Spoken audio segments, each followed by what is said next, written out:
കാട്ടാന ശല്യമൊഴിയാതെ പീരുമേട് പാമ്പനാർ കല്ലാർ മേഖല. കഴിഞ്ഞ ദിവസം കല്ലാർ പുതുവലിൽ തട്ടാമ്പറമ്പിൽ മാത്യുവിന്റെ കൃഷിയിടത്തിൽ കാട്ടാനകൾ വ്യാപക നാശം വരുത്തി.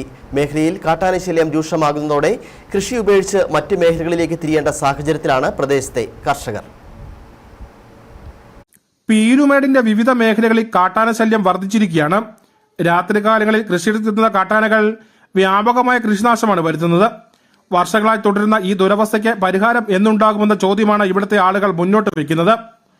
നിലവിൽ കൃഷിയടക്കം ഉപേക്ഷിച്ച് മറ്റു മേഖലകളിലേക്ക് സ്വന്തം ഗതിരിക്കേണ്ട സാഹചര്യമാണ് ഇവിടുത്തുകാർക്ക്. രാത്രികാലങ്ങളിൽ ഭയപ്പാടോടെ സഞ്ചരിക്കേണ്ട അവസ്ഥയാണെന്ന് നാട്ടുകാർ പറയുന്നു. കാട്ടാന ശല്യം മേഖലയിൽ തുടങ്ങിയിട്ട് വർഷങ്ങൾ കഴിഞ്ഞിട്ടും കാട്ടാനകൾ ജനവാസ മേഖലയിൽ കടക്കാതിരിക്കാനുള്ള നടപടി വനംവകുപ്പിന്റെ ഭാഗത്തുനിന്ന് ഉണ്ടാകുന്നില്ലെന്ന പരാതിയും നാട്ടുകാർ മുന്നോട്ട് വയ്ക്കുന്നുണ്ട്.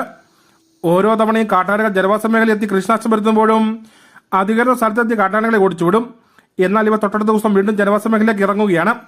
മുൻപ് 1-2 കാട്ടാനകളാണ് എത്തിയിരുന്നെങ്കിൽ ഇപ്പോൾ കൂട്ടമായി കാട്ടാനകൾ ജനവാസ മേഖലയിലേക്ക് എത്തുകയാണെന്നും നാട്ടുകാർ പറയുന്നു. കൃഷിരേഖകൾ നശിപ്പിക്കുന്നതോടൊപ്പം കൃഷിയിടം നിലംപരിശാക്കിയാണ് കാട്ടാനകൾ മടങ്ങുന്നതെന്നും കർഷകർ പറയുന്നു. കഴിഞ്ഞ ദിവസം പീരുമേട് കല്ലാർ പുതുവലിൽ താമസിക്കുന്ന തട്ടാമ്പറമ്പിൽ മാത്യുവിന്റെ കൃഷിയിടത്തിലെത്തി കാട്ടാനകൾ വ്യാപകമായ കൃഷിനാശമാണ് വരുത്തിയിരിക്കുന്നത്. കർഷകനായ ഇദ്ദേഹം നാളുകളുടെ അധ്വാനം കൊണ്ട് ഉണ്ടാക്കിയെടുത്ത മുഴുവൻ കാർഷിക വിളകളും കാട്ടാനകൾ നശിപ്പിച്ചു. പക്ഷെങ്കിൽ ഈ ഒരു ശാശ്വതമായ പരിഹാരമാകുന്നില്ല. ഈ ആന ശരിക്കും ഇവിടുന്ന് ഒരു 1.5 കിലോമീറ്റർ അപ്പുറത്ത് കഴിഞ്ഞാൽ ജൂക്കാലി പ്ലാന്റേഷനാണ്. അവിടെയാണ് ഇത് തമ്പടിച്ചിരിക്കുന്നത്. അവിടുന്ന് പകൽ പോയി കടന്നിട്ട് രാത്രി കാലങ്ങളിൽ വീണ്ടും ഇങ്ങോട്ട് എത്തിച്ചേരുക. ഇതിന് ചുറ്റും താമസിക്കുന്നത് വെറും പാവപ്പെട്ട ആളുകളാണ്. കൂലിവേലക്കാരും തൊഴിലുറപ്പ് ജോലി ചെയ്യുന്നവരൊക്കെ 5-10 സെൻറ്റ് 2-3 സെൻറ്റ് സ്ഥലങ്ങളൊക്കെ ഉള്ളവരാണ് ഇവിടെ താമസിക്കുന്നത്.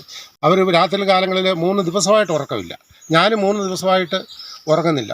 വീട്ടിൽ കിടന്നാനൊക്കുകയില്ല, ഇവിടെ വന്നിരിക്കാൻ പറ്റത്തില്ല. ഭയങ്കര ഒരു കരി നിഴലിലാണ് ജീവിതം ഈ പ്രദേശത്തുള്ളവരുടെ. വനം വകുപ്പിന്റെ ഭാഗത്തുനിന്ന് ജനങ്ങളുടെ ജീവനെയും സ്വത്തിനെയും സംരക്ഷിക്കുന്ന നടപടികൾ ഉണ്ടാകണമെന്ന ആവശ്യം നാട്ടുകാർ മുന്നോട്ട് വയ്ക്കുന്നുണ്ട്.